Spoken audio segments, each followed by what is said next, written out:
Hello, hello. This is Danielle Ireland, and you are catching Don't Cut Your Own Banks. And today's special guest is Jessica Fein. This is an episode where if you have found yourself in a particular pocket of grief where you feel isolated, alone, and you don't know, how am I going to get through another day? How am I going to find my way forward? Jessica is somebody you're going to want to know. And what I'll also add is you may not be in a season of struggle today, but one of the things Jessica and I talk about is when the topic of grief and loss comes up, there is a very instinctive, almost knee-jerk response to want to distance and separate ourselves from it, to either make it very beautiful or to make it very separate and other. And while beauty can be found, there is a way to acknowledge and allow and make space the losses in life that actually invites connection, that can actually forge community. And if we allow it, can also spark creativity. So something that we find so often that we want to distance and separate ourselves from could actually bring us together.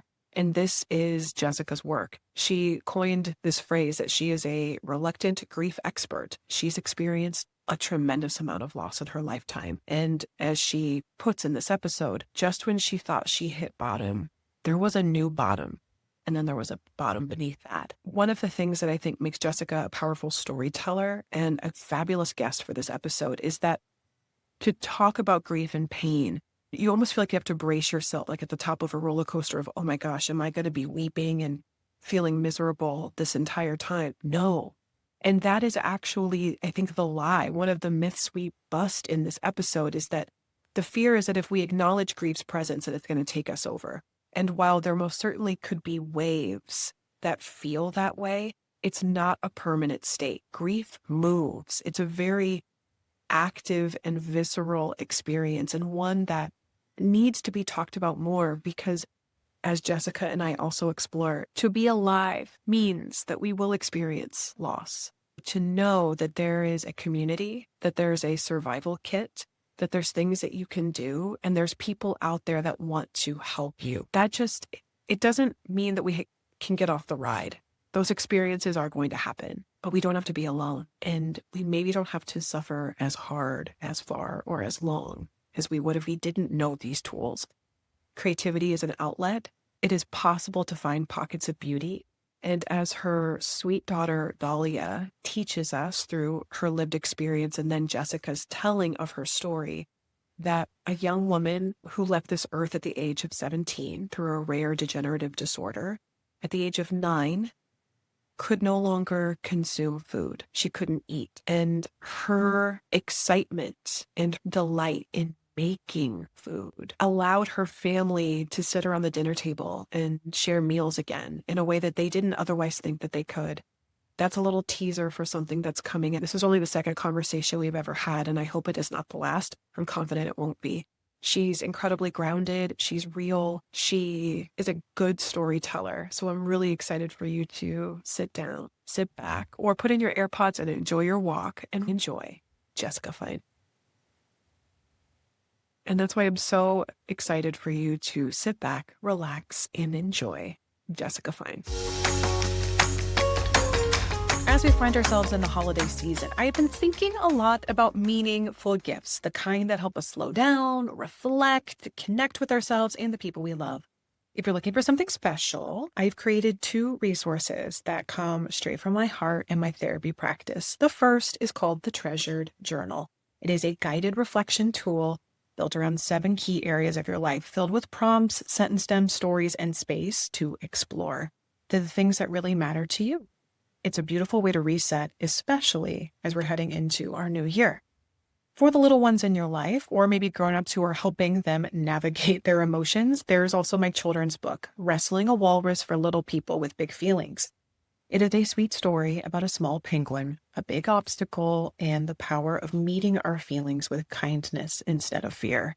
Both make wonderful holiday gifts for friends, family, or for yourself, because calm, curiosity, and connection are gifts we all deserve. You can find both the Treasure Journal and Wrestling a Walrus in the links in the show notes or on my website, danielleireland.com.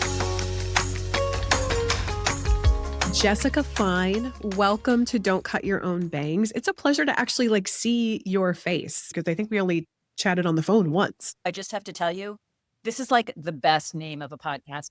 Thank you so much. And honestly, you also have a podcast. And I know that the podcast is transitional phase, but your most recent episode, I believe, came out in June of this year. So it's still very current. So I'll just skip way ahead to let people know you should check out the podcast. I don't know how you do it. And I think that title, very much like the title, Don't Cut Your Own Bangs, there's a visceral hit. You almost get a sense of what it's about without really fully knowing what it's about. Yes. Yeah. That's so important, right? Because we want to, I mean, there's no shortage of podcasts for people to listen to. So we want to be, grabbing them. And I think both of the titles do. They make you think, yes, like I get that there's a visceral reaction and I want to know more about that. Yeah. And once we get into a little bit more of your story and your work and your advocacy, I think the title will just continue to make more and more sense to the listeners as we continue. But you are a reluctant grief expert. Yes. And that is an area that you are very familiar with and something that you've taken a position to really champion and help others navigate. What I love is that you also say in your work that you're an enthusiastic believer in joy and the power of stories to help us make sense of the mess, celebrate joy, and carry us through the in-between. So this podcast is all about the in-between. So can you just tell us a little bit more about that work that you do? Yes. Well, and I think it's important to say I'm a reluctant expert because I am not somebody who studied to become a trauma therapist. I know so many tremendous people who are legit experts from an academic perspective or a psychological perspective. Mine is a lived experience. In certain ways, at least, that can be the most compelling and the most relatable. I have had many profound losses, starting with the death of my sister when I was 27 and she was 30. That was a sudden death. We had been on the phone like an hour earlier and she went into cardiac arrest and died. And I thought that would be the defining tragedy of my life. I was really fortunate to have that relationship where your sister is also your best friend. And to lose that so suddenly at such a vulnerable time, it really changed how I saw the world, how I understood what we can and can't control. And spoiler alert, almost everything falls into the latter category. Like I said, I thought that would be the thing. And what I didn't imagine is that would be the first in a lifetime of very profound losses. I have went through many years, 5 years of infertility treatments, and that's a whole other podcast, I'm sure. And I know they're all on that topic. Ultimately, my husband and I adopted 3 babies from Guatemala, not at the same time. Say that. And then we thought, okay, now the hard part's done. I kept thinking like, that's it, right? And when my daughter was 5, my middle child, she was diagnosed with an ultra rare degenerative disease. Is this Dalia? This is Dalia. Thank you. To say her name, and a lot of people, that's a big message of mine in grief is to say the name. So I really appreciate that. And also it's like the best name ever. So it's gorgeous. And so that really set us off on a wild, devastating, horrific, beautiful, sacred journey until she was 17. She died 1 week after her 17th birthday. And that was repeated loss as she was both developing and growing and coming into her own and losing functionality simultaneously. When she was 9, she lost her ability to walk, talk, eat, breathe without a ventilator. And lives changed very dramatically at that point because she became an eyes-on patient, meaning myself or my husband or a nurse trained specifically in her care had to be watching her 24/7. So if you just think practically about what that looks like, you can't go to the bathroom if you're home alone. And we both worked full time. My husband and I worked full time. And most important, Dalia was not going to let that be the only thing going on in our lives. She wasn't going to let it be the only thing going on in her life. And so we learned over those years how you really can hold the worst possible imaginable thing. If you go out there in the world, people will say the worst thing that can happen is losing a child. How we could hold that together with living a life that had beauty and joy and fun and laughter. And that was even more important. It wasn't like sacrilege. It was even more important. I want to pause you just for a moment because that listeners may not know about you that is so helpful to know about you is that you are a storyteller, you're a writer, you're an author, and you're a speaker. And this is, I'm imagining, been a part of your healing, but also was a part of your advocacy. So you just covered a lot very succinctly and clearly in such a short time. And I want to go back, if that's okay. Your sister. You're right. No, As that's okay. You covered so much so clearly, probably because you've told this story or versions of this so often and so well. Thank you. I gotta tell you, one of my best friends, I've known her since 2nd Mhm. grade. She's been through everything with me. Sure, I'm She sure. always says to me, "I'm still" so my sister's name was Nomi, and she'll say, No "I'm me. still stuck on the floor over Nomi." Like, Yeah. right? Let's No, slow it down. that's okay. You gave me a montage, which sometimes, honestly, when life is hard, I'm like, and by the way, you can curse if you need, like, but Oh, like, shit, that's great. oh shit. Yeah. I was like, oh, fuck. I just need a montage. Can we Yes. just give me like the Oh Karate my Kid god. montage? Yes, Cause and what song are we setting it to? I have a whole playlist right. we could choose from. Well, especially when I'm learning something new that I feel very uncomfortable learning, I just want to skip the discomfort and then I want to go from no abs to abs and I want to get the kick in the air.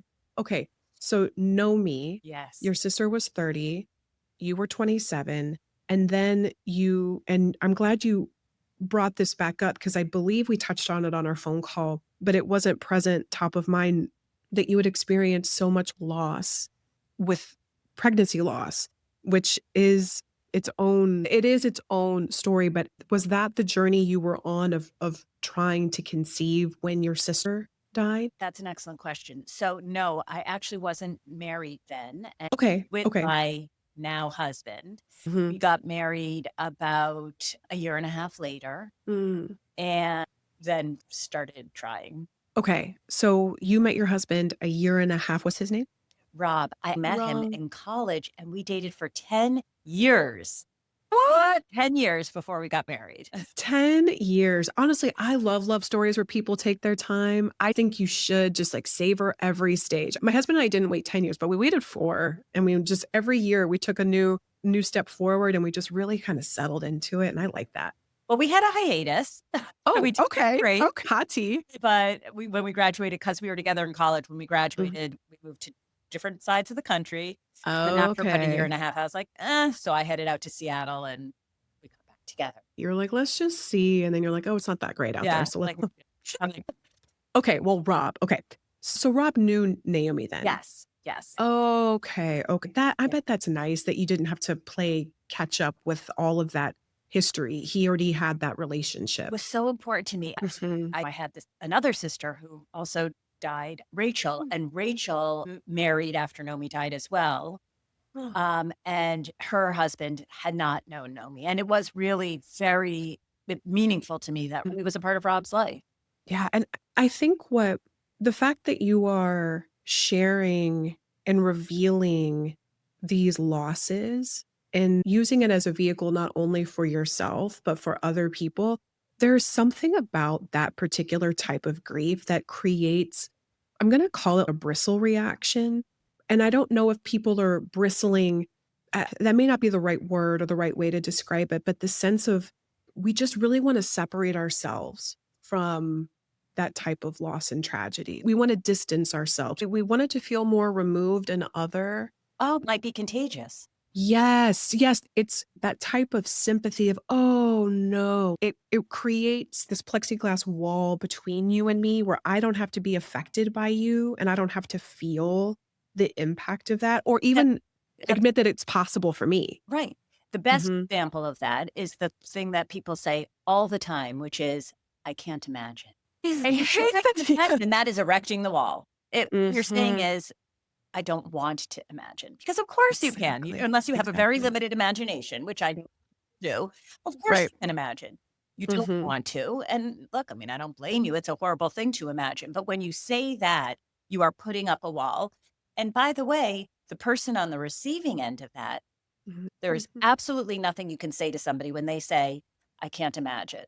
Then you're just Mhm. like, well, okay. Mhm. There's nothing to say. And there's so many other things that you might say instead of I can't imagine that open a conversation, right? But that one, talk about a plexiglass.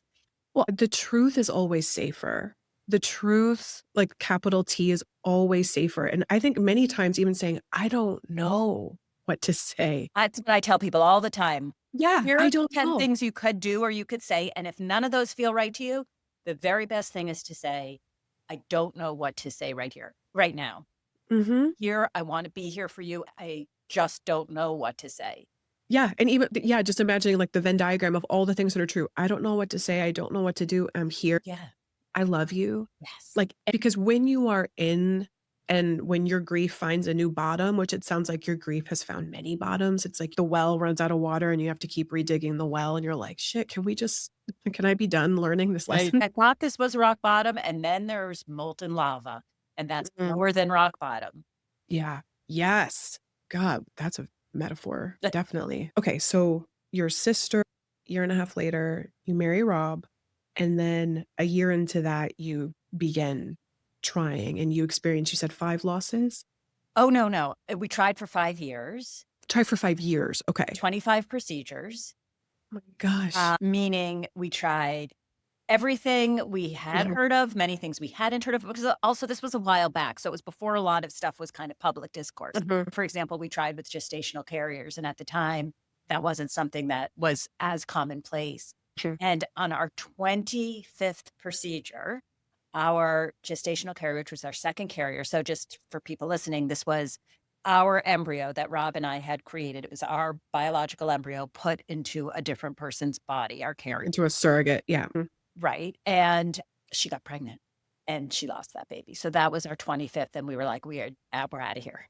We're done." Yeah. But to tell you the truth, we had already started down at that point the path of adoption, and we were, like, ready to shut the door on the biological side of things and started to think that adoption was way more compelling to us anyway. Mm. And so, the fact that they crossed over when we lost that pregnancy, we already knew a baby would be coming. Yeah. My journey with loss and then pregnancies, 3 deliveries, 2 babies with me. There's the bullets of the events, but what still comes up for me whenever a woman or a family share a challenge, and I would even argue anyone who has a family, there's a reckoning in some Mhm. form. What I find becomes more universal is what you thought the experience would be when that's met with what the experience is. Oh god, yes. That is a burning down of the house. Mm. It's just, and I think that's almost every milestone in life where, especially where there's a lot of momentum behind it, there's a lot of desire, there's a lot of attachment, but the greater the wanting, oh, the greater the reckoning. Yes. Because it just will never meet reality, no matter how tragic or beautiful. But I'm still coming to terms with that today. And that leads me to, where are you with that? Because every time you, and I'm going to use try in air quotes, but you try to make the reality meet the desire, and then something falls, and then you try again. And that could be in a business or in a relationship. But in this case, we're talking about when you were building your family.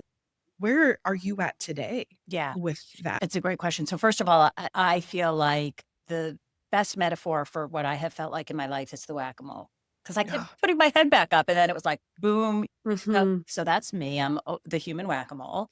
I think for me, it is trying to be in the what is, not the what could have been, what was, what might be, and that was really hard for me. I think actually losing my daughter is excruciating on a daily basis, and everything that comes up. My youngest is at college as a freshman. We were there for Parents Weekend last weekend, and it's the what if she was in college? Where would she be? What would she be like? All of that kind of thing. I think for me, one of the things that is equally hard, and I think this surprises people because there is this universal thing, as I was saying earlier, that there is nothing worse than losing a child. I think for me, equally hard, I will say that, is the loss of my 2 sisters. I was the youngest, Mhm. and I thought we would all always be together, right? And so the fact that it was not 1, but 2, to me, in the reconciling what life is versus what I thought it would be, I still am constantly shocked anew that Yeah. they're both gone. because you can, it's almost like you're walking parallel paths, or there's the path you're on, and then there's the path that your mind can show you of, you can almost see what might have been happening. And similar to your daughter, Dalia, had she had her parent weekend Right. at college. Yeah. It's so hard to stay with what is Yeah, it sometimes. really is. And then to try Mhm, to say, okay, with what is, mhm. there's some good stuff. So let's Yeah. focus on that. That brings me to a quote that really struck me of yours that I'm going to read back to you. Okay. And so she discovers the need to be both a relentless advocate and a calm presence, to show vulnerability as well as strength, and to allow joy to be louder than sorrow. Who doesn't want that?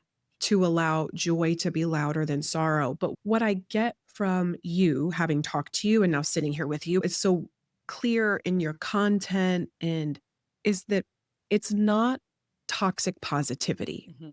Because I caution people constantly. I'm a big journal advocate. I've written one, and I believe in gratitude, and I believe there's the thoughts that happen, and then there's the thoughts that you choose, and you Yeah. can try to turn the dial. Like, I'm a huge champion for that. But I think when somebody embodies it in a way like you are, we need more models like that to show us what that is. Yeah, and I would say something about both sides of what you just read. So the thing about the Mhm. vulnerability is that's not my strong suit. Like I have had to Mm. learn. And for example, when I was going through 5 years of infertility, and again, this was a while ago and it wasn't as talked about, I didn't tell anybody. And this is just a point in time example, but if you don't tell anybody what you're going through, you can't possibly expect anybody to be there for you, right? I mean, it sounds so obvious and it is, but going through it, I was like, well, this is the most private thing. Like, why would I share it with anybody? I couldn't imagine at the time. And I think with so many other things, and when you have dealt with a lot of things, another thing people will say to you, and I would suggest that maybe if you're inclined to say this to somebody, think twice. Strong. You're so strong. And when you hear that, you think, oh, I feel like I'm crumbling inside, but I guess better not if I'm so strong. You feel like you have to put on this front. So, You're being rewarded yeah. for not crying, or for not visibly, you're not expressing grief, and so you're being rewarded for that. Yes, that whole being vulnerable, that's where connection happens. It's not interesting and it's surely not relatable if you're like, yeah, all this stuff happened, but oh, that's just emptiness, right? If we want to really connect, we have to be open and vulnerable. So that's that side of what you read. The other side about allowing joy to be louder than sorrow, I claim that because I learned that from Dahlia. And for me to try to live that is a way that I honor her. That was Mm. not my inclination. I think that what happened to her could have absolutely decimated us. And what she showed me is that you can be happy even when you're decimated. Can you tell me more about how she did that? Or I'm sure she modeled it in an infinite number of ways, but are there examples that Yes, are top of mind? Yeah. absolutely. Yeah. Talk about that all day because I Yes, love, yes. again, I love talking about her. And Mhm. that's not something we often get an opportunity to do, to talk about our people. But Dahlia had, as I said earlier, everything taken away from her, the most basic human functions over time. And I'll give you an example of how she let joy be louder than sorrow. She lost at 9, as I mentioned, her ability to eat. And so we thought, okay, from now on, we will not we have these 2 other kids. So the 3 kids, my husband and me. Before that, we had family dinner every night. We thought we're not gonna have family dinner anymore because she can't eat, and that would be cruel. Mhm. So for a quite some time, maybe over a year, close to 2, my husband and I, one of us would eat with the other 2 kids, and one of us would go in a different room with her and play during dinner. Then she gets sent to public school system, said we can no longer keep her in our school system. It's not safe for her to be here. Whole other saga. And she Mhm. ended up going to a school that was on the campus of a hospital that was for kids with very severe different disabilities. And when I get the schedule for the first day and it says cooking, and I freak out. And I said, we can't put her in a cooking class. That's the worst thing I've ever heard. And everybody, the people I'm talking to, my best friend, my husband, went, give it one time, give it one day. Cause I was ready to call the school. I was ready to pull her out of Mhm. the school. So she goes to school and she comes home and she reaches into her backpack and she pulls out 4 individually wrapped chocolate chip cookies. For each of you. Hands one to each of us. Oh, And I got full body chills. And the teacher, I check in with the teacher, how was her day? And she said the best part of the day by far was cooking. She loved putting her hands in and getting in there with the dough and putting it in the oven, watching the cookies form. She loved it so much. And we realized when you think about food and cooking and family dinners, really about eating. It's about all the other things that come along with it. And we had unknowingly been excluding her. From that night on, she helped make dinner every single night. We went back to family dinner. She would hold a spatula up and that would say, commence. We could start eating dinner. We got her little chef hat and an apron. My husband does the cooking, so I'm very lucky for that. And he was big chef, she was little chef. And she became an integral part. And to me, that's such a perfect example of saying, yes, there's sorrow. I can no longer eat. And that's horrible. And I can still be part of this and have fun with cooking and make things for other people. And again, participate. So that's a Mhm. really practical example of saying we're not going to just totally give in. And we had to learn that from her.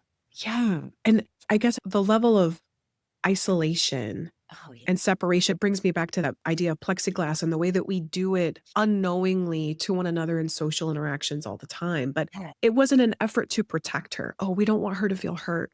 We don't want her to feel of pain. course. I also maybe would wonder if it would be painful for all of you to bear witness her sitting and watching you eat.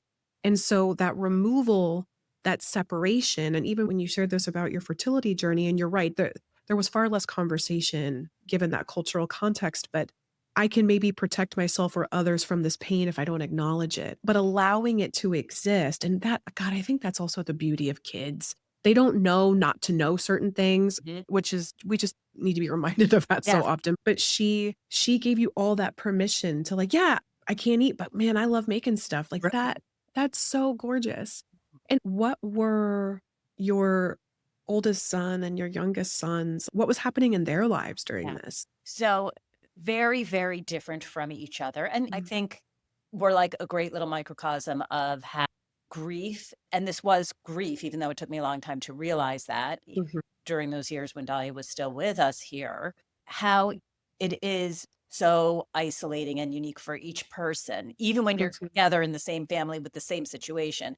Our little guy, Theo, who was 2 years younger. So he was 7 when Dahlia got very sick. And he really was the playful one, the one who would throw the stuffed animals at her anyway. And like we had these little, so it's called a saline bullet. It's what you use to put lubricated trach, which she had, and whatever. It's a highly medicinal mhm, thing that we used for water fights. And so he was mhm, the one who like she was his big sister. Now mhm, a lot of pain to watch that relationship because where she had once mothered him, he obviously ultimately was very much of a caregiver for her. mm. They were pals and they just, yeah, that was adorable to watch. The eldest struggled a lot more with it, became a very, very key piece of the caregiving team Mhm, because as Dahlia got older, we needed 2 people mm, hands-on in order to move her, and I didn't say that for the last 2 years of her life, she was not able to move, anything. She couldn't blink, she couldn't nod, she could not move.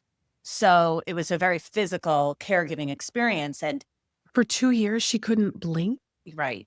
Was there any capacity to engage or communicate? So first of all, with the blinking, we had to, because your corneas will dry out, we had to tape her eyes shut during naps and overnight. We did try another procedure where we actually sew one of her eyes shut. So then that would heal the cornea. And then that was pretty horrible. That sounds like it would be, Yeah. yeah. For communication, it started at the beginning when she lost her ability to talk. She could mouth, and we were able to understand her. Mhm, She had a communication device that we used for a little bit, but that was never really our primary thing. I have a lot of friends whose kids are nonverbal and really communicative through the device. That wasn't really something that ever took off for us. She was able for a long time to point, to nod her head yes, to shake her head no, but ultimately she did lose that functionality. So our communication was more in the form of touch in terms of us touching her, talking to her all the time, assuming yeah, she could yeah. hear and knew everything that was happening.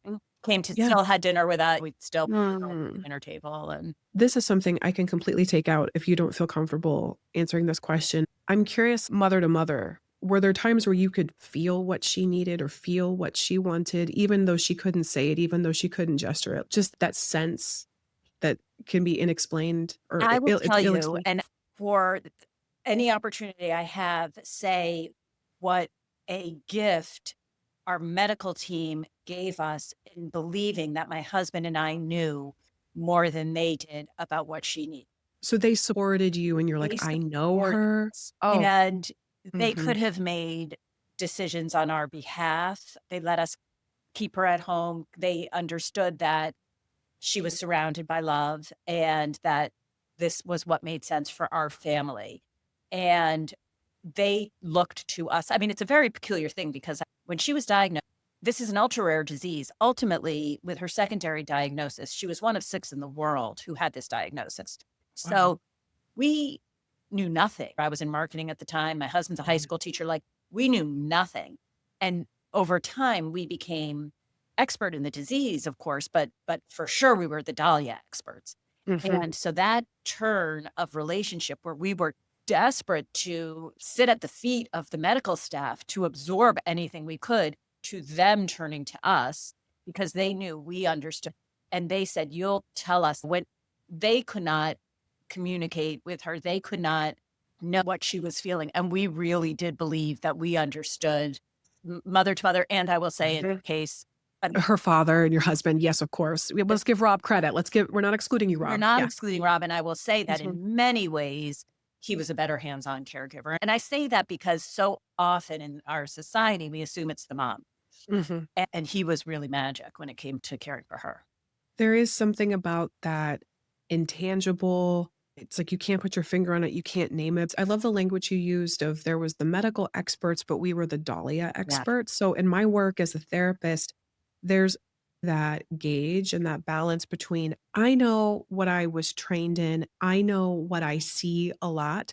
And I do think I have a keen sense of when people are not being honest with themselves for Yeah. some shape or form, like that's a scent and a sense. I can just pick up a little Yeah. something fishy here. But that never means that I know you better than you know you. Mhm. And the only work I'm really interested in doing is helping people better integrate and identify their needs and believe themselves Mm. so that they can meet those needs. Because constantly turning to somebody else for it, because God, wouldn't that be nice if you could turn to a self-help book or you could turn to an expert and just give me the steps, just tell me the rules. And Yes.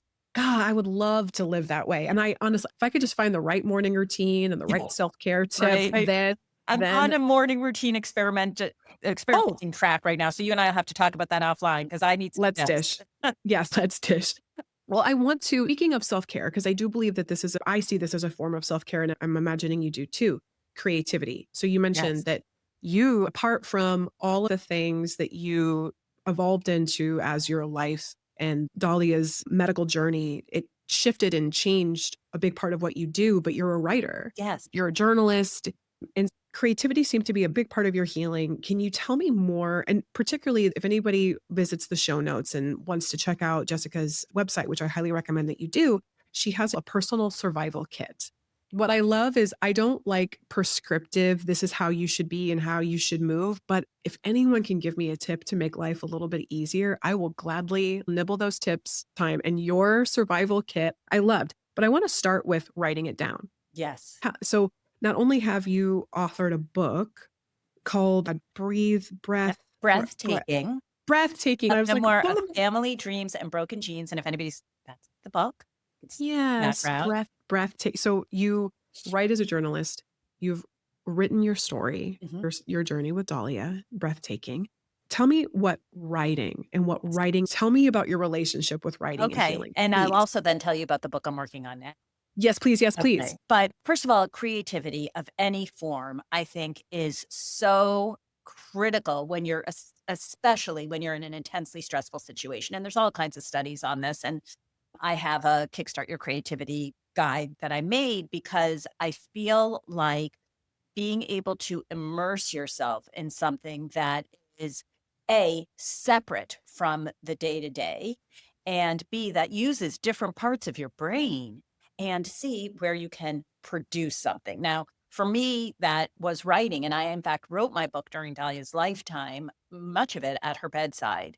For me, what writing does is it allowed me several things. Number one, it gave me, in this case, an opportunity to control some of the narrative. I mean, here I was wildly out of control and I could control some of it. Number two, it allowed me to, like we were talking about my podcasting every day. I don't know how you do it. I don't know how you do it. Okay. So here's the behind the scenes, if you will. And that was Mhm. therapeutic for me in a way to be able to share Mhm. and to be able to, I knew while we were going through this that it was unique, quite literally. There are 6 other families and so universal, right? Yes, In I so many ways. absolutely. And so I Mhm. wanted to be able to share my story. And what's been so gratifying is when I hear from readers, this made me feel less alone. Or one of the most beautiful things somebody said to me early on was, I was with my mother for the last week of her life at her bedside, reading your book, and I felt like somebody was holding my hand. Oh, wow. It made me feel less alone. So that is very rewarding for me. Yeah. That making somebody feel less alone. Yeah. In my education and getting my master's to do the work that I do now, we briefly touched on, just like a point in a syllabus, different forms of abuse and childhood development. Neglect is the one that leaves the biggest wounds, and it's also the hardest to name. Mm. And it's makes me think too, I'm piecing something together, the metaphor we've been using about the plexiglass and wanting to separate. So when children who have experienced severe neglect, I'm talking maybe pre-verbal or maybe somewhere between 2 and 4, they appear out in the world to be well behaved because they're quiet. Because what they've learned over time through their attachment bonding, or rather lack of attachment bonding, is that when I have a need, when I cry out, when I am looking for confirmation, it's not met, it's not seen. And so I just don't express. Isolation and loneliness is, I think, the deepest form of despair. And Yeah, so, and as we know, an epidemic. That's my yes, I have a yes. TED Talk that talks Yeah. about that very Hmm. thing, and Hmm. grief is the loneliest thing, and Hmm. we have a loneliness epidemic. That's a place where we can come together. Yes. Because it's our stories are unique. Mhm. It's like the expressions are unique, but the feeling, the imprint, and even if we haven't gone through exactly what you've gone through, the only guarantee of life is that we're not going to live forever. Now, there might be people who are debating that currently, but death is a part of life. Yeah. Every single person's gonna be a griever, Mhm. right? Which is why it's always been fascinating to me that we're so weird about it. Mhm. We're so weird and awkward and uncomfortable, and yet it is the most universal thing. Yeah. Which is honestly probably why we reject aging. Like Mm. everything is anti-aging Yeah. because aging is a visual marker of Yeah. what's coming. Right. But yeah, so there is a lot of fear. And I think acknowledging the fear. I've used this metaphor many times, but it's like if anybody listening is a Harry Potter fan, the boggart, it's this creature that turns into your biggest fear. And when you find a way to make a joke about it or you make it funny, it loses its power. Oh, And I love that. yeah, I don't know Harry. yeah, sure. It does. It's not everybody's cup of Yes. tea or everyone's cup of pumpkin juice, but it's okay. I've been seeing it. Okay. That visual or that alliteration of when you face your fear, you let it exist, and you look at it long enough, you start to realize there is humor in it. In almost every therapy session I've ever given, no matter how dark the topic, there is either lightness or levity. And for clients who are in active recovery, who are in meetings, like in meeting rooms, whether it's codependent or sex addicts, but there is always this knowing laughter of like, Mhm. I see you, I see your pain, I see your shame, I see you're there, I see it. And I see it in myself too. And man, aren't we just some funny monkeys up here? But there is something about that's such a relief of like, oh, okay, my experience is mine, but my experience is also not unique to me. Right. Okay, so creativity. Right. You wrote it down. Okay, tell me, are you a journaler or do you go right into like narrative? Does it have to have a clear beginning, middle, and end? I love talking about this. I was just meeting with some writers yesterday and we were talking about process, and each person's process is so wildly different. But Mhm. I am not a journaler and I pretty much go right into it. The project I'm working on right now has a lot of research. And so that's a little bit different for me because I also am an essayist, and my essays and my book, and then I have another book, that I had done when I was younger, that was all just from my head as compared to this one, which involves a lot of research. So it's a little Yeah. bit different for me in learning to like, okay, wait, you can't just write it. You got to actually learn the thing you're writing about. But I'll just tell you because I'm excited about it and I'm working on it now, which is Yeah. on a quest to explore how we connect with people who we've lost through science, spirit, ritual tradition, technology, and whatever else works. Is amazing. Yeah, it's pretty That's cool. I'm having amazing. such great experiences and conversations. Mm. So I'm taking this on with a journalist mindset, a mother's tenacity, and a griever's aching heart. And with that, I'm exploring everything from Mayan priestess ritual that I did in Guatemala to avatars of people that are big on technology to plant medicine to all Mhm. kinds of things. Mhm. Ultimately, to discover what makes us feel most connected. Yes. So I had a psychic medium on as a Okay. guest a few weeks back. Chapters in my new book.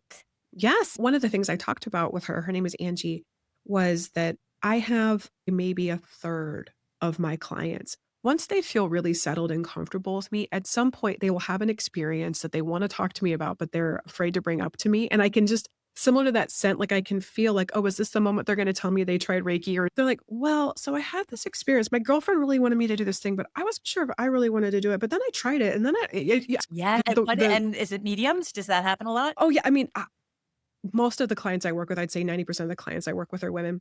And I would say of that, at least a third have told me either about a psychic experience or an experience in their life they can't explain or an Send experience them they my had with way somebody because else. I am interviewing with look, yeah, Perfect. it's a lot of other people's stories, but I love Mhm. that. And I do wanna say, and I know when talking about storytelling and writing and how much I love it, and with my podcast, it's other people's stories, and of Mhm. course, my book is my story. My career was in branding. I was telling corporate stories or organizational stories, but my other iteration of my career but what I'm doing now, I'm really, really excited about because I have launched a writers community. So I just Mm, make sure and share this, which is open to people who are interested in writing, who might be writing books, essays, writing just in their own journals. It's mm, called the Writer's Salon. And I think that as writers, community is really, really important and having people who get it and so I'm really excited about that. I wanted to tell you about that because it is part of this idea of the power of stories and the power of mm. creativity. One of the other things in your survival kit was corners of beauty. Yeah, Would you say that this community is like a corner of beauty for you? absolutely. Even creating the visuals for it felt that way, but I love that. Yes, and the idea there is that to try to create a world of beauty is a very big task, but we can all create corners of beauty. I can't remember if I mentioned this on our earlier phone call, but that Martha Beck has dedicated a great deal of her work, and I'd say the last 2 or 3 books that she's written, that the opposite of anxiety is not calm, it's I creativity. thought that was And fascinating. and so that anybody who is listening, who is wondering like, "Well, I'm not a writer, I don't journal," that you don't have to have an Etsy account, you don't have to know how to knit, but whatever Dalia is a beautiful example and teacher for us in this that, like, a nine-year-old girl who could no longer eat fell in love with cooking. Mhm. That's creativity. Yeah, And so just acknowledging that creativity is I think more and more as the world is becoming more insane, that creativity won't be optional. I think it really needs to be seen as mandatory. It's like brushing your teeth can be considered self-care, and it's also like hygiene. yeah, I think there's certain forms of self-care, but creativity, I don't think it should be optional. I'm with you 100%. So that this is the call to action. Go make shit. With Jen. Go ma if you wanna have a beautiful corner of beauty in your own life, in the madness of the world, Mhm. just go make things. We need more beautiful things. Or even things that aren't beautiful, because sometimes I make a mess, And that's and that okay, but it's a yeah, mess. yeah, exactly. So, as we're winding down and nearing towards the end, I want to ask you about your don't cut your own bang moment. Yes. Okay, well, first of all, I just have to say, I have been wrestling myself with the whole issue of bangs and whether or not that's something I should pursue at this age, but, what do you mean? So anytime I see somebody who like, kind of has hair like me, who has bangs, I'm like, "Do I like that? Do I not?" You know? Honestly, every time I see someone with good bangs, I think I should do that, and then Right. I forget all the times that I tried bangs and it just didn't work for me, but that's okay. Maybe I'll try it again sometime. All right, I'm gonna go with something that was not very serious, but I have a neighbor who Mhm. was at the time that I had big corporate job. She did too. And she started to get really into shape. And I mean, literally, she's 2 doors down. So I would see her running and see her and I was like, that's great. I can totally do that. I have never been a workouty kind of person. I was never an athlete, nothing like that. But I was like, I can do this. So she started doing something called a boot camp. And I was like, that sounds great. It was at 5 a.m. So it would be before work. And I was like, this is it. I'm like going and I'm getting my clothes for the boot camp because, of course, I want to look right and whatever. And I'm so excited. And I'm already like changing my morning schedule and my meeting times because I am going to be a boot camper. By the way, I figured after a week or two, I would have her body, which was in a very aspirational for me. Yeah, Well, yeah. this was what I was going to do. And I was so excited. And I buy the thing because, of course, you have to pay to show up at the parking lot. And I went to the boot camp and we started off by running around the parking lot. And I was like, okay, I can do this. I can do this. But by the third circle of it, I was heaving, kind of sick to my stomach. I was like, I don't know about this. And then they say, okay, now it's time to start. I thought that we were in it. That was just the warm up. And I am telling you, it was the most uncomfortable, physically uncomfortable hour of my life. We did things that I swear should be like you would need to pass 10 fitness level tests to do. I was nauseous. I was the burpees. I had never even heard of a burpee. And I was like, this is even as bad as it sounds. Like, why would you call something a burpee already? It sounds horrible. Anyway, this was my do not cut your bangs moment because I so cut my bangs by going all in on that boot camp. And suffice to say, that was it. I never did another burpee. And I will tell you, find your own kind of exercise. Exercise is important, but find the one that works for you, not the one that works for your fit, beautiful, your buff neighbor. Yeah. Right. You know what though? Thank you for that. Because every time I turn on my phone and I see a fit influencer, I'm thinking, that's it. That's it. That's the thing. That is the ticket. If only I did boot camp, I can wear a bikini because I'm going to be the boot camp person. Like I totally thought this was my ticket. Right. I just need the matching workout set, the new shoes, and in 2 weeks from this class, that's how I'll be. Yes. It was such a total reality check moment for me. Well, also, and to your point, you're right. Burpees are terrible. And rebrand. Why in the world are they called burpee? Well, you're right. A burp. Like that's disgusting. Be like a farty. I don't know. That's terrible. Maybe they don't need a rebrand because they're terrible. They are. So maybe they just want to call it what it is. Yeah. Yeah, they suck. But thank you for that reminder because there is the comparison and the stories we tell ourselves and God, my imagination train will take off and I'll go for a ride. Running up the hill and I was like, oh yeah, all I need to do is go to a boot camp, do a couple burpees. For me, walking, it has to feel good or I'm not going to keep doing it. And I don't like people yelling at me.